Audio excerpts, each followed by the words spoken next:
ഇപ്പോ കഴിഞ്ഞ മാസമാണ് സഞ്ജുവിനെ വേൾഡ് കപ്പ് T20 ക്രിക്കറ്റ് ടീമിലേക്ക് സെലക്ട് ചെയ്യുന്നത്. ആ സെലക്ട് ചെയ്യുന്നതിന് കേരളം വളരെയധികം സന്തോഷവും, ഒരുപക്ഷേ സഞ്ജുവിന്റെ ആരാധകർ ഈ ലോകത്ത് എവിടെയൊക്കെ ഉണ്ടോ അവരെ എല്ലാവരെയും സന്തോഷിപ്പിച്ച ഒരു ദിവസം കൂടിയായിരുന്നു. അപ്പോൾ എന്തുകൊണ്ടായിരിക്കും സഞ്ജു സാംസൺ വേൾഡ് കപ്പ് ക്രിക്കറ്റിലേക്ക് പരിഗണിക്കുമ്പോഴും ഈ കഴിഞ്ഞ ന്യൂസിലൻഡ് പര്യടനവുമായിട്ട് ബന്ധപ്പെട്ട്, അല്ലെങ്കിൽ ന്യൂസിലൻഡ് ഇന്ത്യൻ ക്രിക്കറ്റുമായിട്ട് ബന്ധപ്പെട്ടുള്ള എല്ലാ മത്സരങ്ങളിലും നമ്മൾ ശ്രദ്ധിച്ചു കഴിഞ്ഞാൽ അറിയാം, സഞ്ജുവിന് വേണ്ടത്ര രീതിയിൽ ഫോം ആകാൻ പറ്റിയില്ല, അല്ലെങ്കിൽ അദ്ദേഹത്തിന്റെ ഫോം നഷ്ടപ്പെട്ടിരിക്കുന്നു.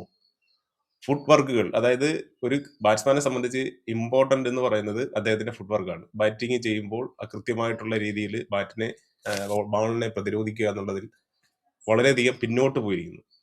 അതിന് ക്രിക്കറ്റ് അനലൈസ് ചെയ്യുന്ന ഓരോ വിദഗ്ധർ പറയുന്നത്, ഒരു ബാറ്റ്സ്മാനെ സംബന്ധിച്ച് അവൻ മാനസികമായി ഒരു കോൺഫിഡന്റ്, ക്രിക്കറ്റ് ബാറ്റ് ചെയ്യുന്ന സമയത്ത് കോൺഫിഡന്റ് ഇല്ല എങ്കിൽ അത് ക്രിക്കറ്റിൽ അല്ലെങ്കിൽ ബാറ്റിങ്ങിൽ ഫുട് വർക്കിനെ കൃത്യമായി ബാധിക്കും എന്നുള്ളതാണ്. ഇവിടെ എന്താണ് സംഭവിക്കുന്നത്? വേൾഡ് കപ്പ് എന്ന് പറയുന്ന ക്രിക്കറ്റ് ടീമിലേക്ക് പരിഗണിക്കുമ്പോൾ സഞ്ജുവിന് അതിന് മുന്നേ ഉള്ള മത്സരങ്ങൾ എന്തുകൊണ്ട് ഫ്ലോപ്പ് ആകുന്നു എന്നുള്ളത് നമുക്ക് പരിശോധിക്കാം. കൃത്യമായിട്ട് ആ ഒരു കാര്യം തന്നെയാണ് നമ്മൾ പരിശോധിക്കുന്നത്.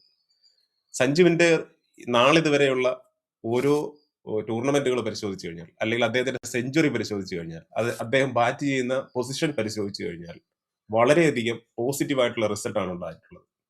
അത് T20 മത്സരങ്ങളിൽ, അന്താരാഷ്ട്ര T20 മത്സരങ്ങളിൽ 3 സെഞ്ചുറി അടിച്ചിട്ടുണ്ട് എന്നുള്ളതാണ് ആദ്യമേ പറയാനുള്ളത്.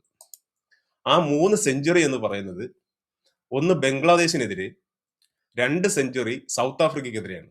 T20 മാത്രം സെഞ്ചുറികളാണ് നമ്മൾ അനലൈസ് ചെയ്യുന്നത്. അതിൽ 111 റൺസ് എടുക്കുമ്പോൾ ബംഗ്ലാദേശിനെതിരെ എടുക്കുന്ന ആ ഒരു സ്കോറിൽ 47 ബോളിൽ നിന്നാണ് 111 റൺസ് എടുക്കുന്നത്. 50 ബോളിൽ നിന്നാണ് 107 റൺസ് എടുക്കുന്നത്.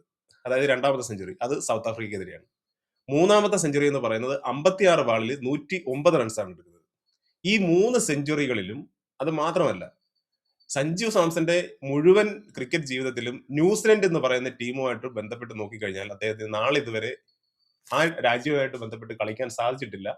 ആ രാജ്യവുമായി ബന്ധപ്പെട്ടിട്ടുള്ള മത്സരങ്ങളിലോ സെഞ്ചുറികളൊന്നും തന്നെയില്ല, റെക്കോർഡ്സുകളൊന്നും തന്നെയില്ല. അപ്പൊ നമുക്കറിയാം, ന്യൂസിലൻഡ് പര്യടനത്തിന് മുമ്പാണ് സഞ്ജുവിനെ വേൾഡ് കപ്പ് ക്രിക്കറ്റ് ടീമിലേക്ക് പരിഗണിക്കുന്നത്.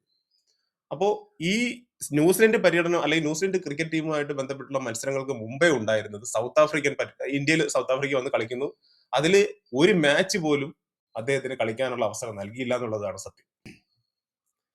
അപ്പോ നമുക്ക് മനസ്സിലാവും,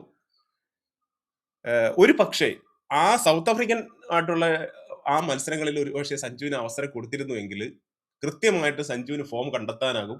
യാതൊരുവിധ ഒരു ആശയക്കുഴപ്പമോ അല്ലെങ്കിൽ ഒരു കോൺഫിഡന്റ് കുറവോ ഒന്നും തന്നെ വരില്ല.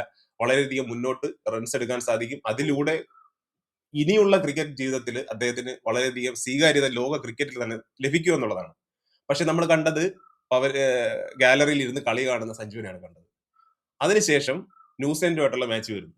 അതിൽ എല്ലാ മാച്ച് കൊടുക്കുന്നത് എന്തുകൊണ്ടാണെന്ന് വെച്ചാൽ, സഞ്ജുവിന് ഒരിക്കലും ന്യൂസിലൻഡുമായിട്ട് ഉള്ള രാജ്യവുമായിട്ടുള്ള ബന്ധപ്പെട്ട് ഒരു റെക്കോർഡ്സ് എന്ന് പറയുന്നത് അദ്ദേഹത്തിന് വേണ്ട രീതിയിൽ കളിക്കാൻ പറ്റില്ല എന്നുള്ളത് ഇന്ത്യൻ സെലക്ടർമാർ, അതായത് BCCIക്ക് കൃത്യമായിട്ട് അറിയാം. ഇനി നമ്മൾ വേറൊരു കാര്യം പരിശോധിക്കേണ്ടത്, ന്യൂസിലൻഡ് പര്യടനത്തിന് അത്രയും അവസരം കൊടുത്ത് ഫോം കണ്ടെത്തിയില്ല. ഇനിയുള്ള മാച്ച് വേൾഡ് കപ്പാണ്. നിങ്ങൾ ഒരു കാര്യം പരിശോധിക്കേണ്ടത്, കൃത്യമായിട്ട് നിങ്ങൾ മനസ്സിലാക്കുക, ഒരു പക്ഷേ വേൾഡ് കപ്പിലെ ഫസ്റ്റ് മാച്ചിൽ പോലും ഈ ലോകത്തെ തന്നെ ഞെട്ടിച്ചുകൊണ്ട് ഫോമിലേക്ക് വരും എന്നുള്ളത് ഉറപ്പ് തന്നെയാണ്. സഞ്ജു ഒരിക്കലും ഫോം ബാക്കിലേക്ക് പോകത്തില്ല. നമീബിയയും അത്ര വലിയ ഒരു ടീമല്ല എന്നുള്ളത് കൃത്യമായിട്ട് നമുക്ക് മനസ്സിലാവും. അതിനുശേഷം വരുന്നത് ഇന്ത്യ പാകിസ്ഥാൻ മാച്ചാണ്. പാകിസ്ഥാനെതിരെയുള്ള അല്ലെങ്കിൽ ഇന്ത്യ പാകിസ്ഥാൻ മാച്ച് എന്ന് പറയുന്നത് നമുക്കറിയാം, ഈ ലോകത്തിൽ തന്നെ ഏറ്റവും കൂടുതൽ ആൾക്കാർ കാണുക, ശ്രദ്ധിക്കുകയും ചെയ്ത മാച്ചാണ്. അപ്പൊ അതിൽ ഒരു ചെറിയ റൺസ് സ്കോർ ചെയ്ത് കഴിഞ്ഞാൽ അതും വളരെ കൂടുതൽ സഞ്ജുവിന് ഭാവി ക്രിക്കറ്റിലേക്ക് വലിയൊരു വഴിത്തിരിവാകും എന്നുള്ളതാണ് നമ്മൾ കാണേണ്ടത്. അപ്പൊ ചുരുക്കി പറഞ്ഞു കഴിഞ്ഞാൽ ഇതൊരു ട്രാപ്പ് തന്നെയാണ്. ട്രാപ്പ് എന്ന് പറഞ്ഞു കഴിഞ്ഞാൽ കൃത്യമാണ്, അവർ ഇത്രയും കോൺഫിഡന്റോടെ സഞ്ജുവിനെ സെലക്ട് ചെയ്തത് മാത്രമല്ല, കളിക്കേണ്ട കളി ഏറ്റവും കൂടുതൽ റൺസ് കണ്ടെത്തുന്ന രാജ്യത്തിനെതിരെ കളിക്കുമ്പോൾ സഞ്ജുവിനെ ഗാലറിയിൽ ഇരുത്തുകയും വേണ്ട റെക്കോർഡ്സുകളോ എക്സ്പീരിയൻസോ ഇല്ലാത്ത ഒരു രാജ്യം വരുമ്പോൾ അല്ലെങ്കിൽ നമുക്കറിയാം, നമ്മള് ക്രിക്കറ്റ് കളി കാണുന്നത് പോലെയല്ല ഇന്ത്യയിലെ ഇന്ത്യൻ ക്രിക്കറ്റിനെ നിയന്ത്രിക്കുന്ന അനലൈസുകളായിട്ടുള്ള ആൾക്കാർ. അവർ ഓരോ ഓരോ ബോളിനെയും മൈന്യൂട്ടായിട്ട് ശ്രദ്ധിക്കുന്ന അനലൈസുകൾ ഇന്ത്യൻ ബി സി ഐ ക്രിക്കറ്റിൽ ഉണ്ട് എന്നുള്ളതാണ്. അതായത് ന്യൂസിലാൻഡ് ക്രിക്കറ്റിലേക്ക് അല്ലെങ്കിൽ ന്യൂസിലാൻഡ് ക്രിക്കറ്റുമായിട്ടുള്ള മാച്ചിൽ സഞ്ജുവിന്റെ ഓരോ മാച്ചും അവർ പരിശോധിക്കും. അപ്പോൾ അവർക്ക് മനസ്സിലാവും സഞ്ജു ന്യൂസിലാൻഡുമായിട്ടുള്ള കളിയിൽ ഇതുവരെ വേണ്ടത്ര ഫോം കണ്ടെത്താനായില്ല, അല്ലെങ്കിൽ ഓരോ ബൗളേഴ്സിനെതിരെയും ഓരോ ബൗളിംഗ് ആക്ഷനെതിരെയും എങ്ങനെയാണ് സഞ്ജു കളിക്കുന്നത് എന്നുള്ളത് കൃത്യമായിട്ട് ടെക്നിക്കലി അവർ കണ്ടെത്തി കഴിഞ്ഞാൽ അവർക്ക് കാര്യങ്ങൾ ഈസി ആവും.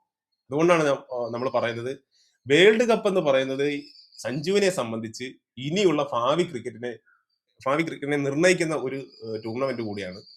T20 മാറ്റി നിർത്തിയാൽ പോലും വൺ ഡേയിൽ നോക്കിക്കഴിഞ്ഞാൽ സഞ്ജുവിന്റെ ഒരു സെഞ്ചുറി 114 ബോളിൽ 108 റൺസ് എടുത്തിട്ടുള്ള ചരിത്രവും നമ്മുടെ മുന്നിലുണ്ട് സൗത്ത് ആഫ്രിക്കയ്ക്കെതിരെ. അപ്പൊ കൃത്യമാണ് സൗത്ത് ആഫ്രിക്കയിൽ നിന്നുള്ള അല്ലെങ്കിൽ സൗത്ത് ആഫ്രിക്കയായിട്ടുള്ള മാച്ചിൽ സഞ്ജുവിനെ എന്തുകൊണ്ട് ഒഴിവാക്കി എന്ന് പറഞ്ഞു കഴിഞ്ഞാൽ T20 മത്സരങ്ങളിൽ മാത്രമല്ല വൺ ഡേ മാച്ചിലും സഞ്ജുവിന് സെഞ്ചുറി സൗത്ത് ആഫ്രിക്കയ്ക്കെതിരെ ഉണ്ടെന്നാണ്. 2023 114 ബോളിൽ 108 റൺസ് അടിക്കുന്നത്. അത് എനിക്ക് തോന്നുന്നു സൗത്ത് ആഫ്രിക്കയിൽ ഇന്ത്യ പോയി കളിക്കുന്ന സമയത്താണ് ഈ മത്സരം നടന്നു എന്നുള്ളതാണ് എനിക്ക് തോന്നുന്നത്. എന്റെ ഒരു സംശയമാണ്, എങ്കിലും തെറ്റാണെന്നുണ്ടെങ്കിൽ ക്ഷമിക്കുക. അല്ലാതെ സൗത്ത് ആഫ്രിക്ക ഇന്ത്യയിൽ വന്ന് കളിക്കുന്ന സമയത്ത് ഉണ്ടായിട്ടുള്ള ഒരു മാച്ചിന്റെ ഡീറ്റെയിൽസ് അല്ലത്. ഇന്ത്യൻ ടീം സൗത്ത് ആഫ്രിക്കയിൽ പോയി കളിക്കുന്ന സമയത്ത് നേടിയ സെഞ്ചുറി ആണെന്ന് സംശയമുണ്ട്. അതുപോലെ തന്നെ വൺ ഡേയിൽ ഒരു സെഞ്ചുറി ഉണ്ട്, T20 മാച്ച് 3 സെഞ്ചുറി, അതുപോലെ തന്നെ IPL 3 സെഞ്ചുറി. ഇതെല്ലാം തന്നെ ഓപ്പണിംഗ് ആ ഒരു പൊസിഷനിൽ നിന്ന് കളിക്കുമ്പോഴാണ് ഈ റെക്കോർഡ്സ് മുഴുവൻ ഉണ്ടായിട്ടുള്ളത്. അതോടൊപ്പം തന്നെ സുനിൽ ഗവാസ്കർ എന്ന് പറയുന്ന ഇന്ത്യ കണ്ട ഏറ്റവും വലിയ കമന്റേറ്റർ ആണ്. അദ്ദേഹത്തിന്റെ ഒരു ക്രിക്കറ്റ് ജീവിതമായിട്ട് ബന്ധപ്പെട്ട് അല്ലെങ്കിൽ ക്രിക്കറ്റിനെ നിരീക്ഷിക്കുന്ന ക്രിക്കറ്റ് നിരീക്ഷകർ എന്ന നിലയിൽ വേണ്ടത്ര സപ്പോർട്ട് സുനിൽ ഗവാസ്കർ കൊടുക്കാറില്ല. അദ്ദേഹം പറയുന്നതും ഒരുപക്ഷെ ഇനി അവസരം കൊടുക്കരുതെന്നാണ് സുനിൽ ഗവാസ്കർ പറയുന്നത്. അവസരം കൊടുത്തു കഴിഞ്ഞാൽ ഇനി പഴയ പോലെ ഫോം വീണ്ടെടുക്കാൻ സാധിക്കത്തില്ല എങ്കിൽ ഇന്ത്യ വീണ്ടും ബാറ്റിംഗ് തകർച്ചയിലേക്ക് പോകുമെന്നാണ് പറയുന്നത്. ഇവരുടെയൊക്കെ സംസാരം കേട്ട് കഴിഞ്ഞാൽ ഇപ്പൊ സഞ്ജു ഇന്ത്യൻ ക്രിക്കറ്റ് ടീമിൽ കളിക്കുമ്പോൾ ഇന്ത്യയുടെ വിജയ റണ്ണ് സഞ്ജുവിന്റെ ബാറ്റിൽ നിന്ന് വേണം എന്നുള്ള നിർബന്ധം ഇവരെന്തുകൊണ്ടാണ് പിടിക്കുന്നതെന്ന് മനസ്സിലാവുന്നില്ല. ഇപ്പൊ കഴിഞ്ഞ ന്യൂസിലൻഡുമായിട്ടുള്ള ഈ ഒരു T20 പരമ്പര എടുത്തു കഴിഞ്ഞാൽ 4-1 ഇന്ത്യ പരമ്പര തൂത്തു വരുന്നത്. 4 മാച്ച് ഇന്ത്യ ജയിക്കുകയും 1 മാച്ച് തോക്കുകയും ചെയ്യുന്നു. അപ്പൊ ഇത്രയും വലിയൊരു വിജയം കരസ്ഥമാക്കുമ്പോഴും ഇവരുടെ എല്ലാം നോട്ടം ഇന്ത്യൻ ക്രിക്കറ്റിന്റെ വിജയം മാത്രമല്ല, നേരെ മറിച്ച് സഞ്ജു എങ്ങനെയാണ് കളിക്കുന്നത് എന്നുള്ളതാണ് ഇവരുടെ ഇമ്പോർട്ടന്റ്.